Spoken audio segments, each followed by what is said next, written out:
Cynthia n'est pas le plus gros événement de l'île de Ré. 57 fois, l'eau est rentrée dans des communes, dans certaines communes, dans des marais, ce qu'on appelle les vimères. Il y a eu 57 vimères en 400 ans. Le vrai problème de l'île de Ré, c'est qu'un territoire insulaire prend des tempêtes, peut prendre de l'eau. Sauf que, un, on a oublié de faire les travaux. Oui, quand on ne répare pas son toit, il y a un moment, au bout de 50 ans, il vous tombe sur la tête. C'est à peu près logique. Deux, on a oublié les événements. Une génération complète est passée sans voir de vimère, de tempête. Les populations ont évolué et changé. Donc ça nous part en 2010, ça nous tombe dessus.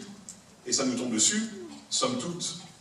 Alors malheureusement, il y a eu 2 décès. Et somme toute, je dirais, l'eau était là où elle devait aller. Elle est passée là où les digues étaient plus en état. 50 millions de travaux faits, réalisés à fin 2016. 50 millions.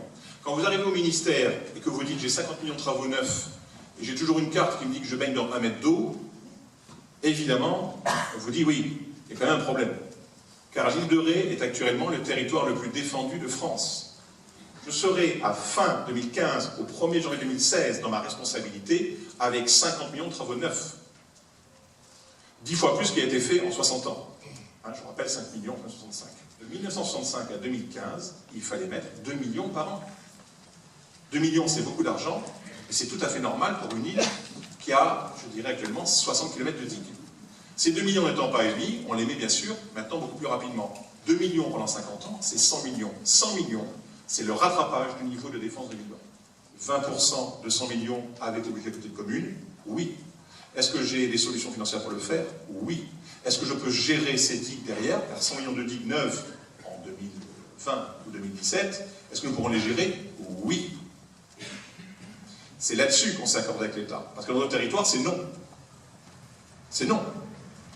Donc bien entendu, l'État joue son rôle. En train de dire, attendez, on vous refile des digues, mais si vous ne pouvez pas assurer derrière, il n'est pas question qu'on ne fasse pas des PPRL extrêmement sévères.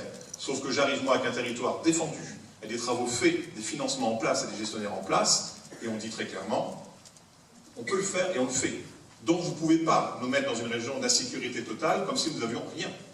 Sachant qu'en plus, ces travaux sont réalisés, sont validés et validés par l'État. Car je rappelle que tous les travaux qui sont là, c'est des propositions collectivités, c'est des constructions Conseil général dans une validation État, technique État. C'est des digues qui, bien entendu, ne peuvent pas être contestables. Et le PPRL, en fait, ben lui, quand il est arrivé en 2012, tout ça n'était pas pris en compte.